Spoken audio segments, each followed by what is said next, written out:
አሁን በዚህ ሰዓት ለፕሮፌሽናሎች መጸለይ ይፈልጋለሁ። ዶክተሮች፣ ኢንጂነሮች፣ ነጋዴዎች፣ የመንግስት ባለስልጣኖች፣ በተለያየ ኃላፊነት ውስጥ ያላችሁ ነገር ግን ህይወታችሁ የደከመ መንፈሳዊ ነገራችሁ የዛለ እግዚአብሔርን መፈለግ ያቃታችሁ በሥራ አእምሯችሁ የተወጠረ በዚህ ሰዓት የእግዚአብሔር ጸጋ እንዲያገኛችሁ በኢየሱስ ስም ጸልያለሁ።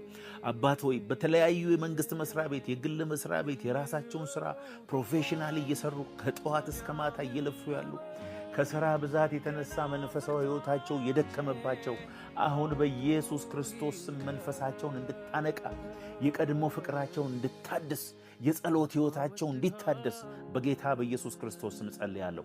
ባሉበት መስሪያ ቤት አሁን በመኪና ውስጥ ሆኖ የሚያዩ በናዝሬቱ በኢየሱስ ክርስቶስ ስም እሳት በላያቸው ላይ እንዲመጣ መነቃቃት እንዲያገኛቸው በኢየሱስ ክርስቶስ ስም ጸለይኩ። አሜን።